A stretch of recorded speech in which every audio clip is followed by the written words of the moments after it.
Mas a gente vai seguir falando sobre esse assunto, sobre esse avanço da ciência depois de décadas de estudos. Para a gente entender melhor essa façanha da ciência, vamos conversar agora ao vivo com o médico cardiologista Dr. Fernando Bacal, que faz a gentileza de nos atender. Ele que é diretor científico da Sociedade Brasileira de Cardiologia também. Doutor, bem-vindo, boa noite. Boa noite, Roberto. Obrigado pela oportunidade. Doutor, por que esse transplante pode ser considerado revolucionário? A gente está falando de um avanço, de uma evolução, de algo que já estava sendo estudado e tentado pela medicina nos últimos anos, né? Exatamente. O transplante por si só foi uma revolução comparável ao homem chegando à Lua na década de 60. Né? Imaginar o primeiro transplante com Christian Barnard na África do Sul, na década de 60, já foi um grande marco. E esse transplante é um outro marco histórico, porque o xenotransplante, que é esse transplante de um animal para humanos, vem sendo estudado desde a década de 80, e inúmeros obstáculos foram vencidos para que esse transplante pudesse ser feito com esse sucesso.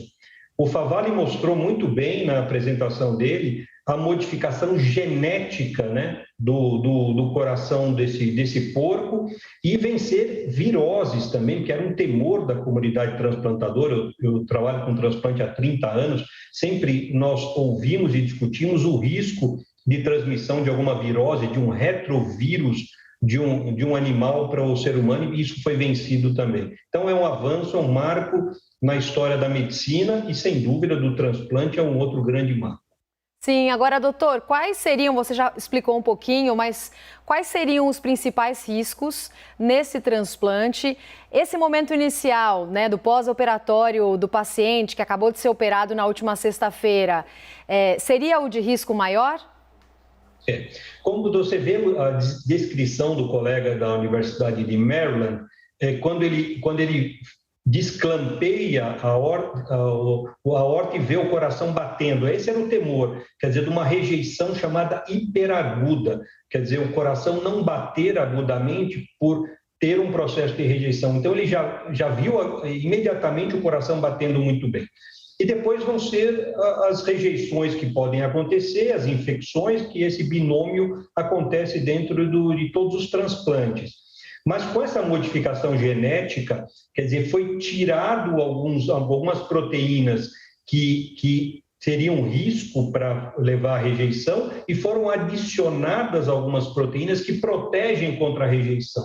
Então, teve adição e deleção de algumas proteínas. Isso foi o fantástico dessa empresa de biotecnologia que é de Michigan, que conseguiu fazer esses porcos modificados geneticamente, que puderam ser transplantados nesse paciente, que não tinha outra opção, pelo relato que nós vimos. Ele não era elegível para o transplante normal, ele não era elegível para um coração artificial, que é um coração mecânico. Então, essa era a opção, e chama muito a atenção também a rápida aprovação do FDA, 1 mês de aprovação para uma cirurgia desse grau de complexidade e que, no fundo, ainda é experimental. Sim, agora, doutor, ainda o senhor explicou, é uma cirurgia experimental, mas ela pode abrir caminhos também para outros tipos de transplante, mas também envolvendo órgãos que não sejam de seres humanos, acontecerem nos próximos anos? Porque a gente tem um cenário, doutor, de muita espera. Muitas pessoas que precisam do transplante, muitas vezes ficam na fila há meses, até anos aguardando. Esse cenário, ele poderia ter um avanço muito positivo com esse tipo de transplante também? Você está certíssimo, Roberto. É exatamente isso, porque o dado brasileiro, o Favalli mostrou o dado americano, o dado brasileiro, da Associação Brasileira de Transplante de Órgãos, nós precisaríamos estar fazendo por ano no Brasil 1.200 transplantes cardíacos, e nós fazemos 400. Ou seja, 800 pacientes ou não são encaminhados para os centros de transplante ou acabam morrendo esperando.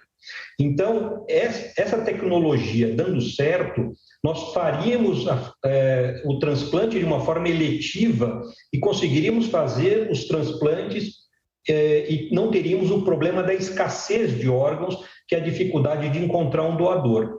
Isso seria aplicado a todos os transplantes, transplante de rim, transplante de pulmão, transplante de fígado. Quer dizer, para os transplantes de órgãos sólidos, seria aplicável também. Então, é realmente um marco, e se isso der certo, e nós vamos ver com os próximos meses, se o paciente fica bem, se não tem rejeição, se não tem nenhuma complicação, quer dizer, venceu essa fase aguda, mas ainda nós temos outras etapas. Mas é um avanço que abre uma expectativa muito grande para que a gente mude a história do transplante e que os pacientes possam ser transplantados com mais rapidez, com mais agilidade, consequentemente, fazendo com que esse sofrimento de conviver com uma doença incapacitante de todos os órgãos, né? Quem está em hemodiálise, quem tem cirrose, quem tem doença pulmonar que é ligado ao oxigênio o tempo todo, quem tem insuficiência cardíaca, que é o que eu trato, os pacientes que têm cansaço para fazer atividades habituais, tomar banho, comer, dormir. Então, é realmente um grande alento.